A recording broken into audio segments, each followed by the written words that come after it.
The next talk is going to dive more in the practice of teaching students.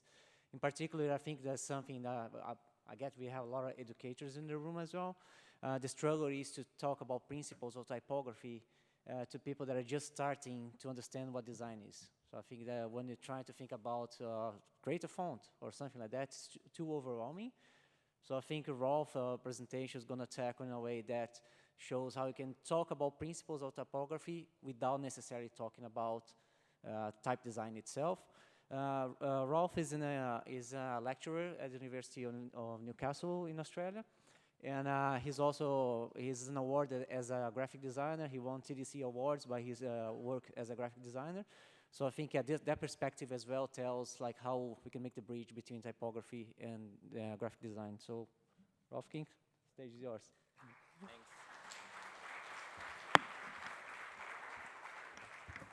Thanks, Christian.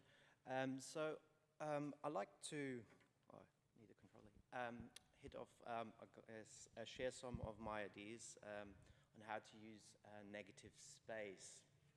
And I guess that kind of subject can be a bit touchy, it can sometimes be kitschy, but I think if it's applied appropriately, it's actually really powerful. So I'm always interested in design process, and I guess it's important for students also to learn that. And I had a conversation with a friend who's a really successful architect about how he approaches his kind of planning houses. And he told me he kind of starts off going to the side, exploring the space, looking how the sun travels, and then imagines how the light would actually come through the room and the kitchen. And I thought that was actually really interesting. So thinking of like the windows first, and then starting planning the walls and the roofs. I think there's kind of a similarity in kind of how designers can approach designing a logotype, and actually thinking of the negative space before really, or shaping the word around the negative space before kind of really creating a logotype. I want to pull out one of my examples that's a while ago that I designed the logo for Sona Architecture. Oh, sorry. Here we've got the stacked letters and a negative space kind of positioned the square inside the logotype, and kind of really captures what the architectural practice is, creating space, room for people to move, to work, and here in the application of the business card, kind of see how that creates really interesting room or negative space or white space to display additional information.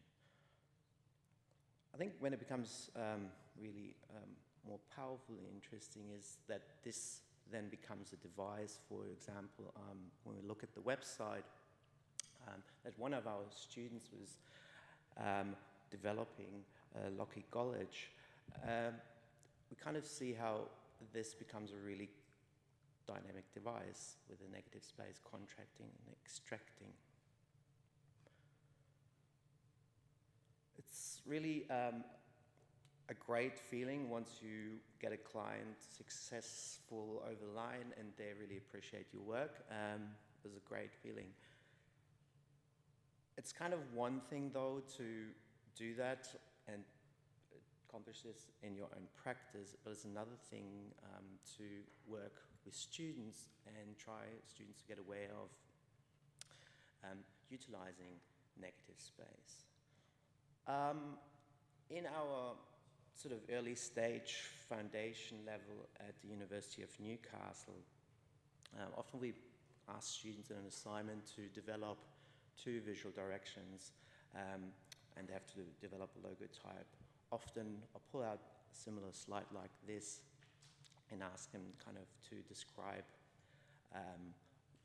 the kind of aesthetics, and mostly once there's a sans serif type, we get the response minimalistic. That's kind of it. And then once there's more decorative, expressive typefaces involved, we get fun. They start really responding well and going, yeah, there's quirky, cheerful, playful. all these expressions that really resonate with them. So I was always curious how students actually, kind of struggle to find a good way to describe logotypes that have less decorative features, or generally to articulate them in an early stage of their studies. And I kind of had to think back of my own practice, or when I started it as a student. I guess I was attracted to, you know, this kind of more expressive type as well myself. And it is probably this kind of lateral thinking that's lacking at the early stage of when you work with a logotype, because it's such a, there's not much, it's very simple, right? You're working with one word. So I guess lateral thinking challenges the assumption that what is a convenient pattern at the moment is the only possible pattern. So often kind of delaying the judgment when looking at something, and that's kind of really hard when you're just learning the tools. So to give students, I guess, more constructive feedback, something that's really hard, we continuously want to give student guidance along the way when they work with a logotype. I kind of recognized, yes, we teach them the universal design principles, Gestalt principles, like here, simplicity, closure, summary, figure ground, on and on. But they're kind of like, I guess they're really useful for layout design, and when it comes to logotype, that's really difficult because we're kind of limited. So I started to kind of map them across. I collected around 100 logos, great examples from really established logos that use negative space, fairly loosely. Some are more obvious, others, I guess, kind of just have a hint of that. And I started to map them into sort of thematic analysis of looking what kind of mechanism has the designer used. So obviously that's kind of something I always suggest to students as well. Look what's out there, great examples, try to deconstruct those. So I'll run you through how, through each of these as an example. You know, we are always aware that it's easier to remember a simple shape than a complex shape, as we can see here in a tree. But once we come to like a logotype, a monogram that we create with letters, it can be kind of challenging. So suggesting there to look at kind of how we can create a symmetry, as we can see here, bold letter B, and then a musical note for Leonard Bernstein centennial here, a great example. Closure is something quite powerful. We kind of tap here into, I guess, this kind of element of psychology as well. Cognitive disfluency is at play. We kind of can read, although information is missing here, as we kind of flatten the graphic, we still can identify it as a ball, not as a cake, and can, read through the gaps. I think this design does really well explain what's at play when closure is the force, the visual force here.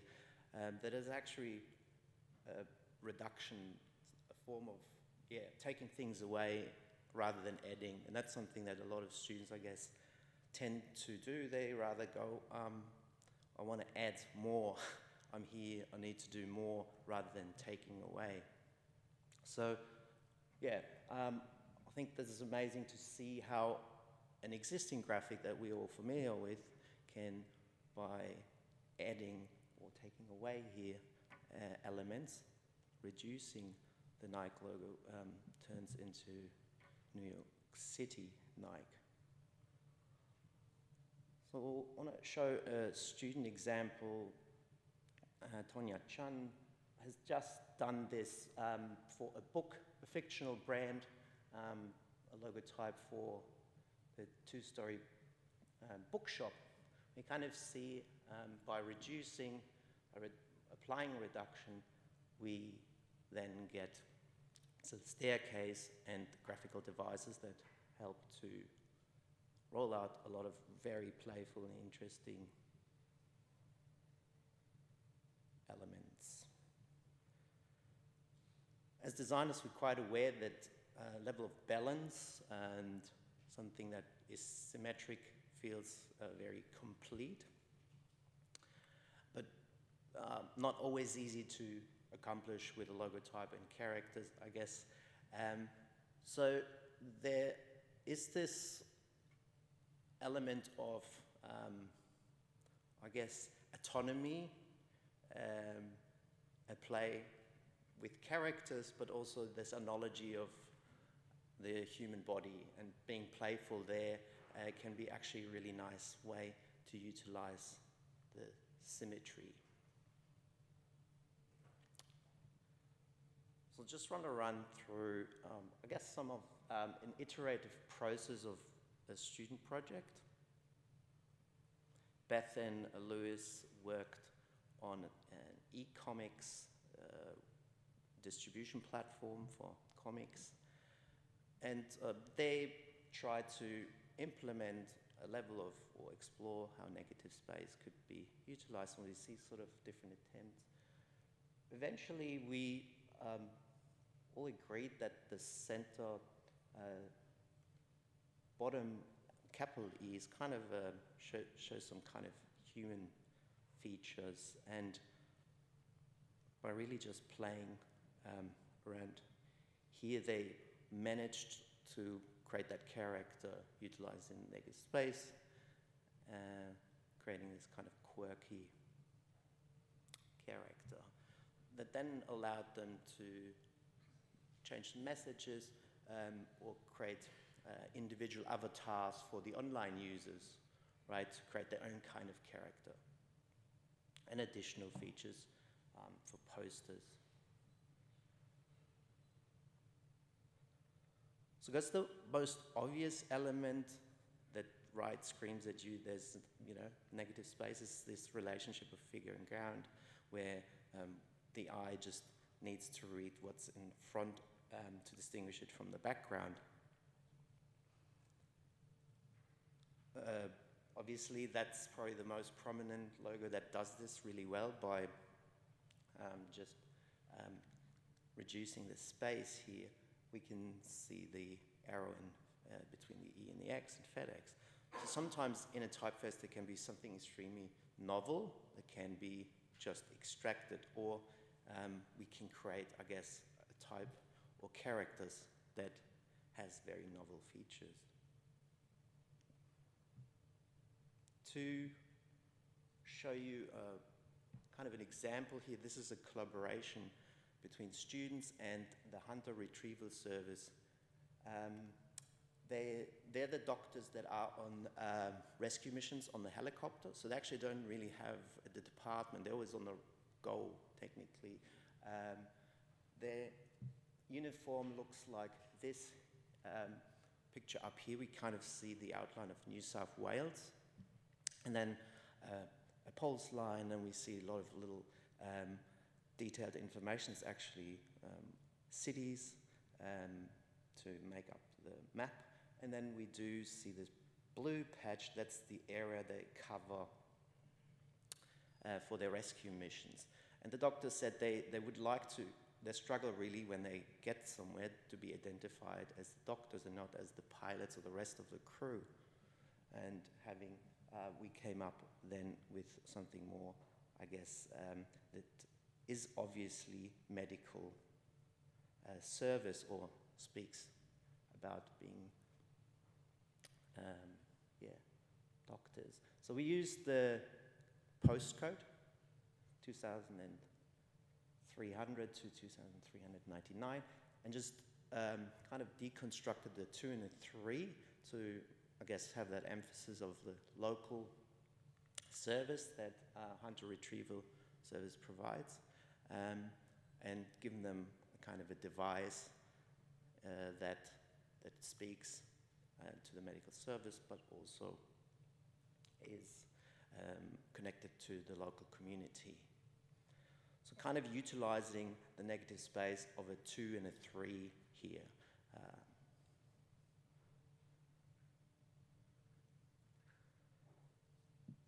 Our eyes or our kind of mind is hardwired to identify the relationship between elements that are similar or appear similar either by shape or size or color. And so I guess that's kind of a really mindful thing to use.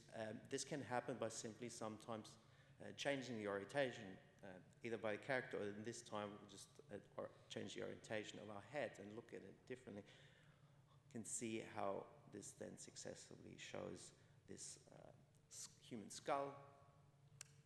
This is the logo for, I'm not going to try to pronounce this in French, the catacombs in Paris, designed by Motul. Students utilize these methods as well. We see Harrison Cromery's personal visual identity.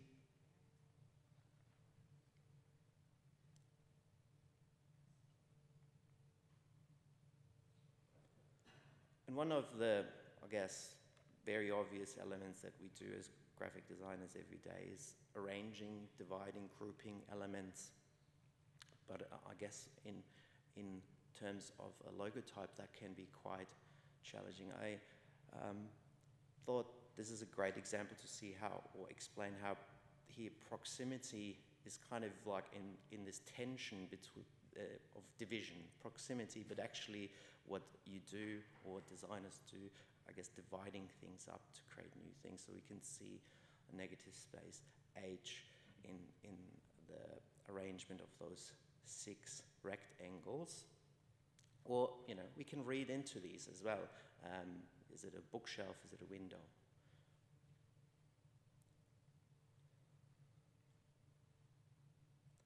So we can divide things up in words and introduce then or replace, like in this case, a digit with instead of a letter, and then changing opacity, we kind of have immediately 2 groups or 2 things happening at the same time here, reading number 15 and vision. This was a graduation logotype, or for the graduation in 2015 in Newcastle. Emily came up with this smart design, and we can kind of see how that then allows to create all additional cultural invitations.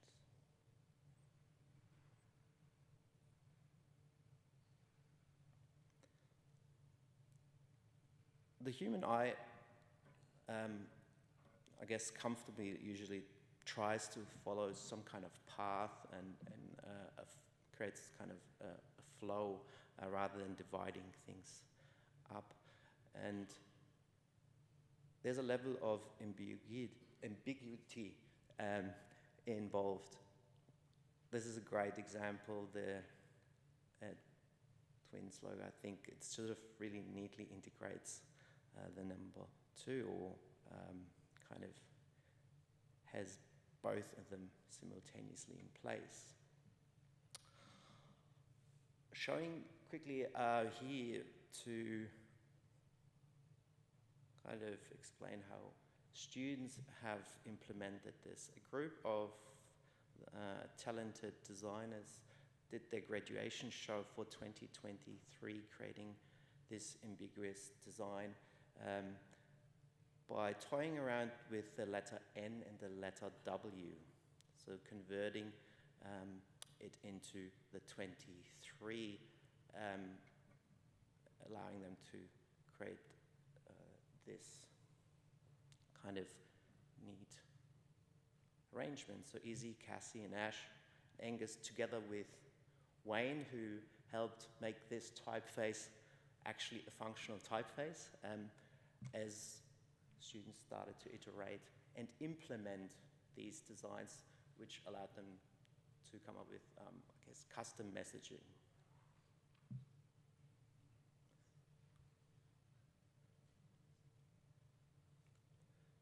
So it's a very, I guess, there is this playful level to it.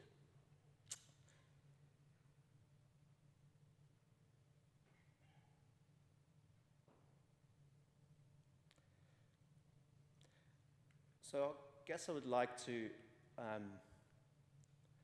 show or finish up with this great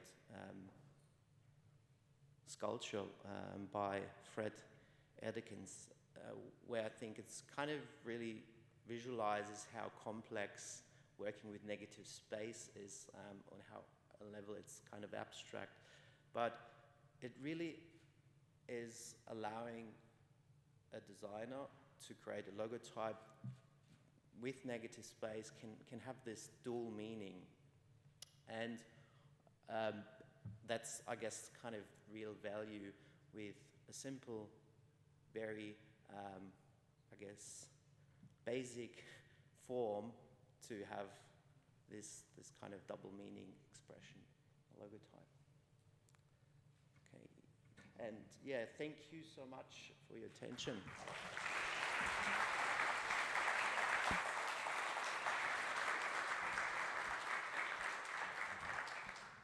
At this time, we do have time for questions.